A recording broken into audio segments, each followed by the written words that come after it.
오늘의 말씀은 베드로전서 1장 3절에서 6절입니다. 우리 주 예수 그리스도의 아버지 하나님을 찬송하리로다. 그의 많으신 긍휼대로 예수 그리스도를 죽은 자 가운데서 부활하게 하심으로 말미암아 우리를 거듭나게 하사 산 소망이 있게 하시며 썩지 않고 더럽지 않고 쇠하지 아니하는 유업을 잊게 하시나니 곧 너희를 위하여 하늘에 간직하신 것이라. 너희는 말세에 나타내기로 예비하신 구원을 얻기 위하여 믿음으로 말미암아 하나님의 능력으로 보호하심을 받았느니라. 그러므로 너희가 이제 여러 가지 시험으로 말미암아 잠깐 근심하게 되지 않을 수 없으니 오히려 크게 기뻐하는도다. 베드로전서의 서두에서 사도 베드로는 이 편지를 본도, 갈라디아, 갑바도기아, 아시아, 비두니아 등지에 흩어진 성도들에게 보내는 그림을 설명했습니다. 그와 같은 여러 교회 성도들에게 본문 3절에서 베드로는 이렇게 권면했습니다. 우리 주 예수 그리스도의 아버지 하나님을 찬송하리로다. 베드로는 하나님 아버지를 찬송하자고 했습니다. 찬송은 감사를 표현하는 좋은 수단입니다. 기쁨을 드러내는 방법이지요. 그런데 본문에서 베드로는 하나님을 찬송하자고 하면서 조금 의아한 이야기를 합니다. 본문 6절입니다. 그러므로 너희가 이제 여러 가지 시험으로 말미암아 잠깐 근심하게 되지 않을 수 없으나 오히려 크게 기뻐하는도다. 예수 믿고 구원받은 성도라 할지라도 잠깐 근심하게 되지 않을 수가 없다고 했습니다. 여러 가지 시험이 다가오기 때문이죠. 그러나 그렇다 해도 베드로 사도는 오히려 크게 기뻐하며 시험과 근심을 이겨내고 있음을 칭찬하고 있습니다. 시험과 근심이 있으면요, 힘이 듭니다. 불편하기도 하죠. 시험과 근심을 마주한 사람은 기뻐하는 게 아니라 눈물이 나면서 슬픔에 빠져야 맞습니다. 그런데 베드로에게 편지를 받고 있는 성도들은 시험과 근심을 마주했지만 오히려 크게 기뻐했습니다. 어떻게 그럴 수 있었을까? 본문 3절 후반절에 그 이유가 이렇게 기록되어 있습니다. 그의 많으신 긍휼대로 예수 그리스도를 죽은 자 가운데서 부활하게 하심으로 말미암아 우리를 거듭나게 하사 산 소망이 있게 하시며, 하나님께서 아들 예수 그리스도를 세상에 보내셨습니다. 이 땅에 오신 예수님은 십자가에 못 박혀 죽으셨지만 다시 사셨고요. 예수님의 죽음과 부활을 믿으면 영원한 생명을 누릴 것이라고 하나님이 약속해 주셨습니다. 이와 같은 구원의 과정을 본문은 이렇게 표현합니다. 하나님이 우리에게 산 소망을 있게 하셨다. 산 소망은요, 막연하게 기대하는 희망이 아닙니다. 어렴풋이 이랬으면 좋겠다 하는 기대도 아닙니다. 확실한 소망입니다.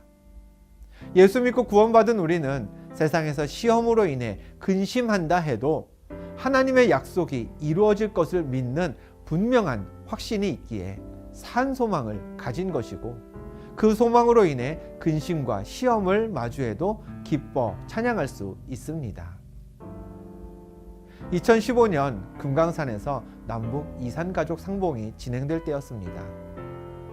남과 북에 각각 흩어진 이산가족들이 만나는 그 관계들을 보면요, 대부분은 형제나 부모 자식 관계일 때가 많고 부부가 헤어졌다가 상봉을 신청하는 경우는 드물다고 합니다.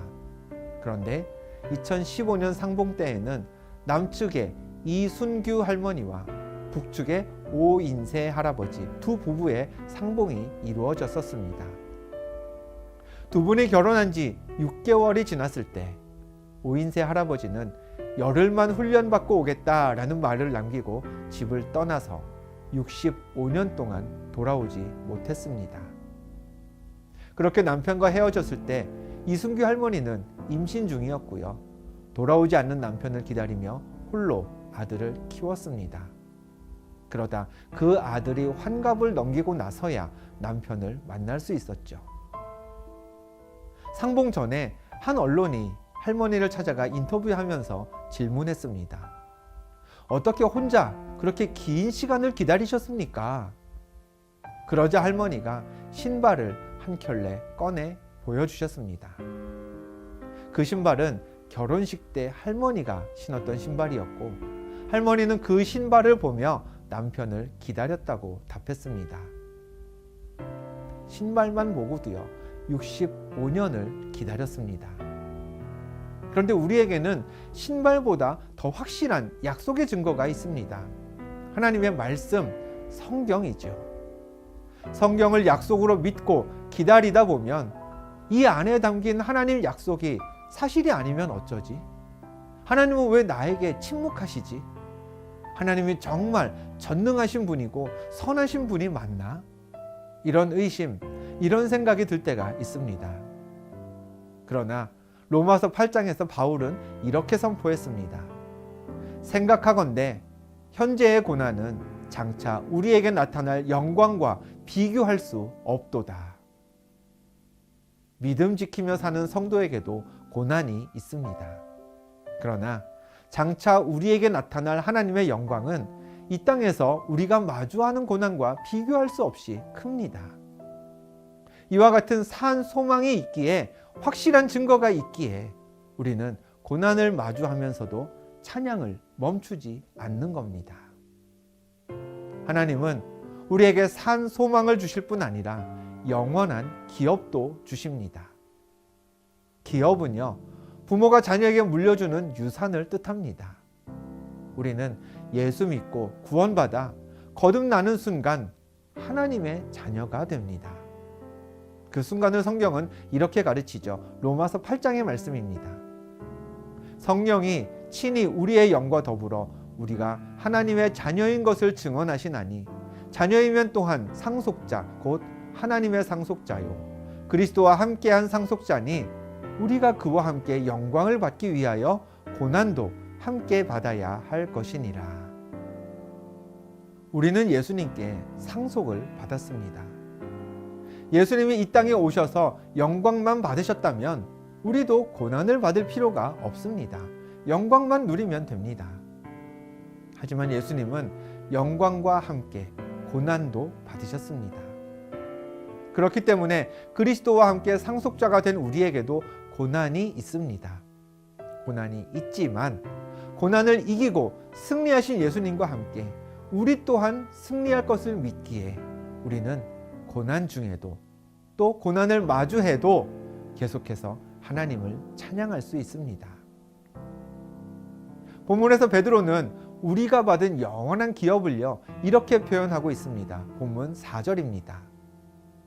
썩지 않고 더럽지 않고 쇠하지 아니하는 유업을 잊게 하시나니 곧 너희를 위하여 하늘에 간직하신 것이라. 우리에게 주어진 하늘의 선물은 썩지 않습니다. 더러워지지도 않습니다. 결코 쇠하지 않습니다. 하나님이 우리를 위하여 하늘에 간직하신 영원한 기업이기 때문입니다. 그런 선물이 우리에게 있기에 잠시 잠깐의 고난 앞에서 넘어지지 않고 무너지지 않는 것이 참된 성도의 모습입니다.